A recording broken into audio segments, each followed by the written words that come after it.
আলহামদুলিল্লাহ, আজকে জিলকদ মাসের 17 তারিখ, অর্থাৎ আর অল্প কয়দিন পর জিলহজ মাস শুরু হবে। অল্প কয়দিন পর জিলহজ মাস শুরু হয়ে যাবে।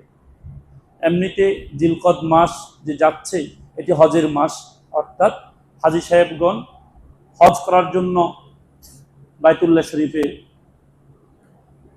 যান, বাইতুল্লাহ শরীফে থাকেন। আর হজের কার্যাবলীর মাস হচ্ছে, হজের কাজ আঞ্জাম দেওয়ার মাস হচ্ছে জিলহজ মাস। এবং জিলহজ মাস অনেক দিক থেকে আমাদের জন্য গুরুত্বপূর্ণ। বিশেষ করে এই মাসে আমাদের মুসলমানদের বড় দুটি ইবাদত, পুরা বছরের বড় দুটি উৎসব, এর মধ্যে একটি হচ্ছে ঈদুল আজহা। ঈদুল আজহা এই মাসেই অনুষ্ঠিত হবে, এই মাসের 10 তারিখে অনুষ্ঠিত হবে। জিলহজ মাসের 1ম তারিখ থেকে নিয়ে শুরু করে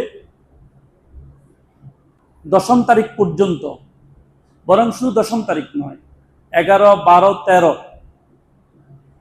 এই 13টি দিন খুবই গুরুত্বপূর্ণ এবং খুবই মর্যাদার দাবি রাখে, ফজিলতের দাবি রাখে এবং বিশেষ আমলের দাবি রাখে। যদিও এই বিষয়ে বিস্তারিত আলোচনা আমরা আগামী জুমা থেকে শুরু করব, আল্লাহ চাহেতু কোরবান কেন্দ্রিক আলোচনা শুরু করব আগামী জুমা থেকে। বাকি প্রাসঙ্গিক এই জুমায় আমরা আলোচনা করে রাখছি যেন আমাদের দিলে বিষয়টি বসে। নবী সাল্লাল্লাহু আলাইহি ওয়াসাল্লামের প্রসিদ্ধ হাদিস হযরত আব্দুল্লাহ ইবনে আব্বাস রাদিয়াল্লাহু তাআলা আনহু থেকে বর্ণিত, তিনি বলেছেন, মা মিন আমালিন আলা আমালুস মা মিন ইয়াউমিন মা মিন আইয়ামিন আলা আমালুস সালিহু আহাব্বু ইলাইহি মিন হাযিহিল আইয়াম, ইয়ানি 10 যিল হিজ্জাহ। فقيل يا رسول الله ولا الجهاد في سبيل الله قال ولا الجهاد في سبيل الله। নবী সাল্লাল্লাহু আলাইহি ওয়াসাল্লাম জিলহজের 1ম 10 তারিখে আমলকে সকল দিনের তুলনায়, সকল দিনের আমলের তুলনায় উৎকৃষ্ট বলেছেন, উত্তম বলেছেন। এমনকি জিহাদ ফি সাবিলিল্লাহ তো ইসলামের সবচেয়ে বড় আমল।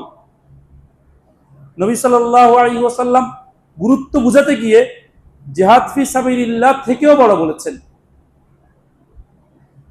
অর্থাৎ এটি মূলত গুরুত্ব বোঝানোর জন্য আল্লাহ নবীজি বলেছেন। অর্থাৎ সবাই তো বুঝে জিহাদ ফি সাবিলিল্লাহ সবচেয়ে বড়, আল্লাহ নবীজি গুরুত্ব বোঝাতে গিয়ে বলেছেন যে জিহাদ ফি সাবিলিল্লাহর যেমন গুরুত্ব, এই দিনগুলোতে আমল করার গুরুত্ব ঠিক একই রকম।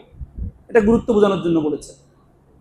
এজন্য এই 10 তারিখ যখন থেকে শুরু হবে, যখন থেকে জিলহজ মাস শুরু হবে, তখন থেকে আমরা জিলহজ মাসের জন্য প্রস্তুতি গ্রহণ করব এবং জিলহজ মাস শুরু হওয়ার সঙ্গে সঙ্গে বিশেষ আমলগুলো শুরু করব। বিশেষভাবে রোজা রাখার আমল, ওই 9 দিন রোজা রাখা এবং রাত্রে ইবাদত করা। এখন থেকে আমরা আল্লাহর কাছে দোয়া শুরু করব, আল্লাহ এবার যে জিলহজের 10 তারিখ আসছে, প্রথম দশকে আমি ইনশাআল্লাহ এবার প্রথম দশক জীবনের অন্য প্রথম দশকের চেয়ে অন্যরকম কাটানোর চেষ্টা করব। রমাজানের জন্য যেমন আমরা আগে থেকে দোয়া শুরু করি, 2 মাস আগে থেকে, 3 মাস আগে থেকে রমাজানের জন্য দোয়া শুরু করি, তেমনি আমরা এই জিলহজের প্রথম দশকের জন্য এখন থেকে দোয়া শুরু করব। আল্লাহ এই কয়দিনে আমল তো অনেক গুরুত্বপূর্ণ, আল্লাহ আমাদেরকে তৌফিক দান করেন।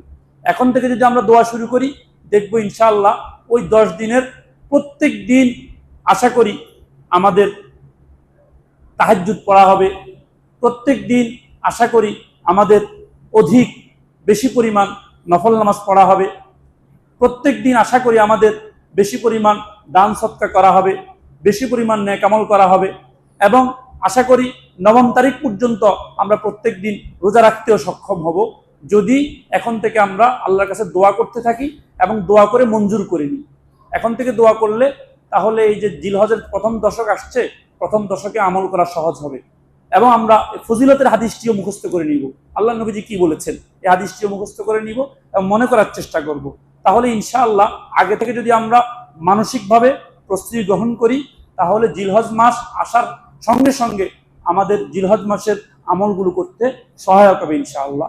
আল্লাহ আমাদের সবাইকে তৌফিক দান করুন।